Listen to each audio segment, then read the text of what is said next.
നമസ്കാരം. Alpha palliative care daily ന്യൂസിലേക്ക് സ്വാഗതം. പ്രധാന വാർത്തകൾ.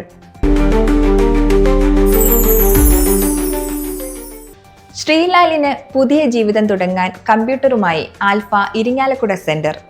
സ്ട്രോക്ക് വന്ന് ശരീരത്തിന്റെ ഒരു വശം തളർന്നതിനെ തുടർന്ന് സെന്ററിന്റെ ഫിസിയോതെറാപ്പി പരിചരണത്തിലുള്ള ഇരിങ്ങാലക്കുടയ്ക്കടുത്ത് തൊട്ടിപ്പാലിൽ താമസിക്കുന്ന 37-കാരനായ കുമ്പിളറമ്പിൽ ശ്രീലാലിനാണ് ഈ സഹായം നൽകിയത്.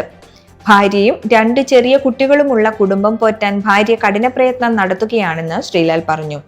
ആൽബം ഡിസൈനറായി ജോലി ചെയ്തിരുന്ന ശ്രീലാലിന് കുടുംബത്തെ സഹായിക്കാനുള്ള അടങ്ങാത്ത ആഗ്രഹമാണ് കമ്പ്യൂട്ടർ ലഭിച്ചതോടെ സാധ്യമാകുന്നത്.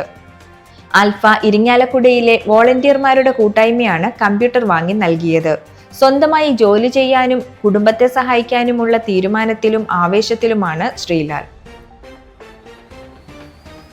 ആൽഫ നെടുമങ്ങാട് സെന്ററിന്റെ പ്രവർത്തനങ്ങൾ വിപുലീകരിക്കുന്നതിന്റെ ഭാഗമായി കൂടുതൽ സന്നദ്ധ പ്രവർത്തകരെ വിവിധ പ്രദേശങ്ങളിൽ നിന്ന് ഉൾപ്പെടുത്താനും പരിചരണം ആവശ്യമുള്ള കൂടുതൽ പേരിലേക്ക് എത്തിക്കുന്നതിനും ലക്ഷ്യമിട്ട് കമ്മിറ്റിയുടെ നേതൃത്വത്തിൽ പൊതുജന സമ്പർക്ക പരിപാടി ആരംഭിച്ചു.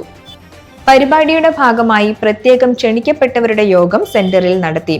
പ്രസിഡന്റ് സുരേഷ് കുമാറിന്റെ അധ്യക്ഷതയിൽ നടന്ന യോഗം Alpha Vision 2030 state coordinator R Amjith Kumar ഉദ്ഘാടനം ചെയ്തു.